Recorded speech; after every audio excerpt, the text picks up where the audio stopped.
भारत ने और ईरान ने एक बड़ा जो है वो प्लान तैयार किया है। मैं तो समझूँगा कि हमने शायद एक अपॉर्च्युनिटी मिस कर दी है कि ईरान ने ऑफ़र किया है इंडिया को कि जो आटा आपने पाकिस्तान के रास्ते भेजना था, लेकिन आप 2 महीने नेगोशिएशन चलती रही, लेकिन वो ना हो सका, तो अब वो जो है वो वाया आप तेहरान भेजें। इससे पहले उन्होंने मेरा ख़्याल है कोई कोविड वैक्सीन भी वाया तेहरान भेजी है। तो टेक्निकली तो ईरान ने पाकिस्तान को जो है वो पाकिस्तान का इन्फ्लुएंस अफ़गानिस्तान में कम करने के लिए ये काम किया। दूसरा ये है कि इंडिया ये समझता है कि जो इंडिया के अंदर एक बहुत बड़ी शिया लॉबी है, जो समझती है कि इंडिया और ईरान के ताल्लुकात जो हैं वो ठीक होने चाहिए। और क्योंकि वो समझते हैं कि पाकिस्तान को एनसर्कल करें। अफ़गानिस्तान पहले ही आपको पता है वहाँ पे कुछ नहीं है, चाइना के साथ हमारी कैपेसिटी नहीं है, सीपैक की वजह से बजाय इसके जो फ़ायदे होते, वो नाराज़ बैठे हैं और अभी प्राइम मिनिस्टर अगले महीने जा रहे हैं उनको मनाने।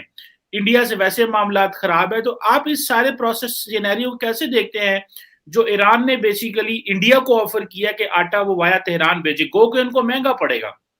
क्योंकि वो बाय एयर फ्लो करेगा। तो ये जो पाकिस्तान ने क्या एक अपॉर्च्युनिटी मिस की है, जिससे पाकिस्तान और इंडिया के ताल्लुकात जो थे, वो कहीं हद तक नॉर्मल भी शायद हो सकते थे, या कि आप समझते हैं पाकिस्तान इंडिया को ये ऑफ़र ही नहीं करना चाह रहा था और ये चाहता ही नहीं था कि ये इंडिया जो है वो ये हमारा रास्ता इस्तेमाल कर सके?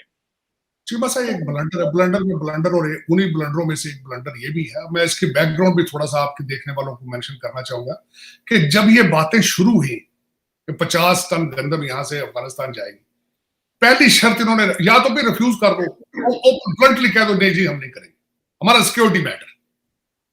देखें निगोशिएट करने में, मैं देखें किस तरह हमारे ये जो लोग निगोशिएट किस तरह करते हैं, पाकिस्तानी पाकिस्तानी इंटेलेक्चुअल। इन्होंने कहा जी कि आप ट्रक लेकर आएंगे, आपके ट्रकों से गंदम उतरेगी वाघा बॉर्डर पे, बॉर्डर पे उतरेगी, फिर हमारे ट्रक लेके उनको अफगानिस्तान जाएंगे और उन ट्रकों का खर्चा आप खुद देंगे। अब ये वो मुल्क है जो नेगोशिएट करने जिन्होंने ऑफर किया है, जो सारी दुनिया को बुला बुला के मिन्नतें कर रहा है कि आओ इनकी मदद करो, ये भूख से मर रहे हैं, वहां पे इंसानी एक बहुत बड़ा अलमिया होने वाला है, उसको बचाया जाए और वो will be the direct victim. ये वो मुल्क जो है वो आगे से ये रखते हैं, इस तरह ही कर रहा है। आप ये ना देखें कि वो गंदम हिंदू है या सिख है या वो कौन सी है, और यार गंदम जा रही है या खुद दे दो, अगर नहीं देने की सलाहियत रखते तो दूसरों की क्यों रोक रहे हो भाई। अच्छा, फिर आपने पहले नेगोशिएशन ये शुरू की है कि हमारे अपने ट्रक लेकर जाएंगे, हम भी पैसे बनाएंगे उसमें से। हो सकता है ये गंदम बेचे जा, इंडिया की गंदम क्या पता बेच देते, अपनी गंदम तो आपको पता है ना, जिस तरह से हर चीज सब्सिडी पे बेची जाती है, चीज पाकिस्तान में गोदाम में पड़ी होती है, कागजों में अफगानिस्तान चली जाती है, सब्सिडी ले जाती है। ये कोई ढका छुपी बात नहीं है, हर बंदे को पता है पाकिस्तान में पहले इस तरह हो रहा है अफगानिस्तान के अंदर। अच्छा, दूसरी बात ये मैं करना चाहूंगा चीमा साहब, ईरान के रिलेशनशिप इंडिया के साथ पहले ही बहुत बेहतर है।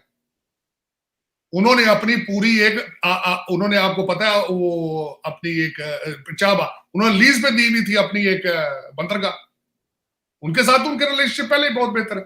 मैं यहां पे ये भी अर्ज करना चाहता हूं कि इंडिया के रिलेशनशिप अफगानिस्तान के साथ भी आपसे बेहतर है। वो पूछे किस तरह, उनके बच्चे अफगानी सारे वहां पढ़ने जाते हैं, आप इलाज कराना सारा वो अफगानिस्तान जाते हैं, उनकी पुलिस को ट्रेन करता है तो इंडिया करता है, इंफ्रास्ट्रक्चर उनकी कौमी असेंबली की बिल्डिंग इंडिया ने बना के दी है। आपके साथ रिलेशनशिप अफगानिस्तान के आज किधर खड़े हैं, आपकी बाढ़ उखाड़ के उन्होंने कहा कि we don't recognize this border line. आपके रिलेशनशिप ये है, बल्कि मेरी इंफॉर्मेशन के हिसाब से ओआईसी या माली इमदाद के लिए और तस्लीम करने के लिए अब वो आपको ब्लैकमेल कर रहे हैं। उन्होंने छोटा बच्चा अपना तहरीके तालिबान पाकिस्तान रखा हुआ है, वो उसको यूज करेंगे, आपके साथ आपको ब्लैकमेल करेंगे उस तरीके से। लेकिन आप, मैंने बताया कि आपके आपके जो वॉइस राइज हैं उनके इंटरेस्ट पाकिस्तान में नहीं है, वो सारे ब्रिटेन और सारे कैनेडियन हैं, उनकी सेहत पे कोई असर नहीं है ये। बल्कि जो आपने गंदम वाली बात की, ये ब्लंडर था। आप पाकिस्तान की गुडविल को मजीद डैमेज हुआ है उससे।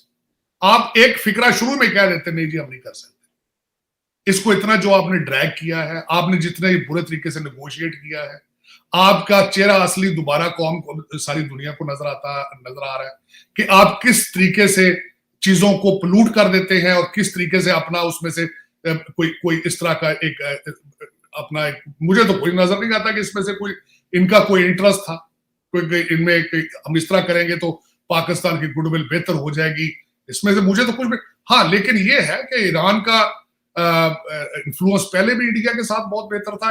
ईरान जो है पहले भी अपना पेट्रोल बेचता रहा है इंडिया को, उनके साथ रिलेशनशिप पहले भी बहुत बेहतर था, आज भी बेहतर है। अफगानिस्तान में वो मेरे ख्याल में इंडियन जो है अपना इन्फ्लुएंस मजीद फिर दोबारा अफगानिस्तान में बेहतर करने की कोशिश कर रहे हैं। यहाँ पे ये बताना चाहूंगा, वो 50 टन इंडिया को गंदम देने की बात कर रहे हैं, हम भूखे बैठे हैं, हम कर्जे लेने की बात कर रहे हैं। ये डिफरेंस है हम दोनों में। तो देख लें दुनिया में किसकी गुडविल बेहतर होगी, उसी की होगी जो देने की सलाहियत रखता है। तो जो हर वक्त आपके कपड़े फाड़ रहा हो, आपसे मांग रहा हो सुबह शाम, तो उसके साथ फिर आपकी दुनिया के रिलेशनशिप क्या होंगे? ये दुनिया आपको किस नजर से देखेगी, आपको कितनी रिस्पेक्ट देगी? तो वो रिस्पेक्ट आप ले रहे हैं पूरी दुनिया से। वो जिस तरीके से आपको बता, आप खुद ही बता रहे थे, खान साहब जा रहे हैं चाइना, मनाने जा रहे हैं। मनाने क्या जाना है, वो तो पैसे मांग रहे हैं। और सबसे बड़ी बात उनकी नाराजगी क्या है, वो आप उनसे पैसे बना रहे हैं। उन्होंने वो वन रोड वन बेल्ट जो इनिशिएटिव था, आप उसमें से पैसे बनाए, मिल्किंग की आपने उसमें से भी। तो उनको एतराज तो यही है कि आप एक तो वो प्रोजेक्ट स्लो चल रहा है, और आप दूसरा ये कि उसके इसलिए स्लो चल रहा है क्योंकि आप उसमें से पैसे बना रहे हैं। तो यही एतराज इसी तरह किस्म, क्योंकि अच्छा सबसे बड़ी बात तो ये ना चीमा साहब, इस वक्त चाइना और वेस्ट का आपके बारे में ओपिनियन क्या है? आप मशहूर हो चुके हैं पूरी दुनिया में डबल गेम करने के लिए। अब वो चाइना वाले भी देखते हैं कि जरा थोड़ा सा अमेरिका डॉलर दिखाता है तो आप उधर चले जाते हैं। आपका उनके साथ रिलेशनशिप भी सिर्फ पैसा बेस है। आप उनसे पैसे लेके सऊदियों को दे देते हैं, सऊदियों से पैसे लेके उधर कर देते हैं। अब ये आपका इमेज तो पूरी दुनिया में ये है कि आप डबल गेमर है, आप मुखलस किसी के साथ भी नहीं है।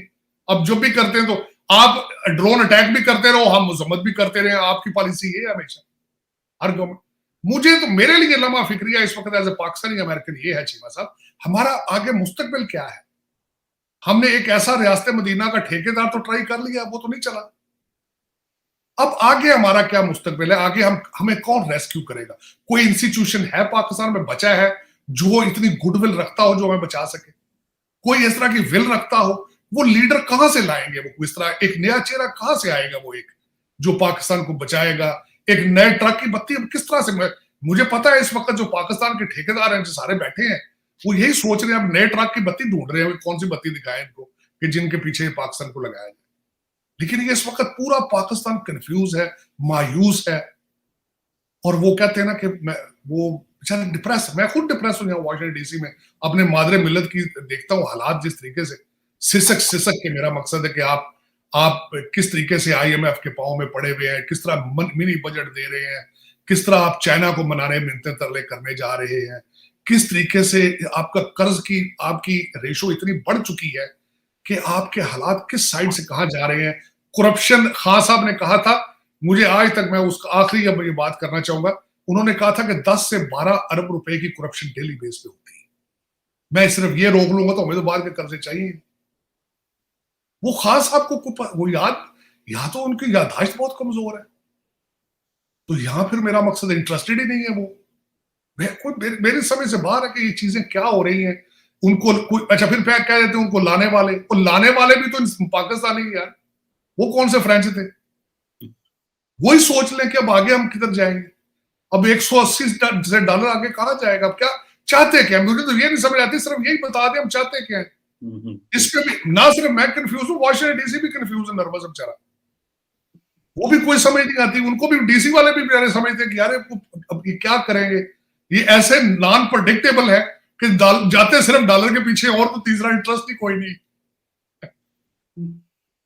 ये सर ये बताएं, वैसे छोटा सा एक मेरे जेहन में बार बार अक्सर सवाल आता है, आपसे ही चले इसका जवाब ले लेता हूँ। ये देखिए ना, चाइनीज प्रेसिडेंट जो है ना, वो पिछले 10 सालों में एक दफा आए थे, 2001 से लेके 2010 में, 2011 से लेके 2020 तक एक दफा चाइनीज प्रेसिडेंट पाकिस्तान आया, ये जो शी जिनपिंग है। अभी शायद अगले 10 सालों में कुछ चाइनीज प्रेसिडेंट है।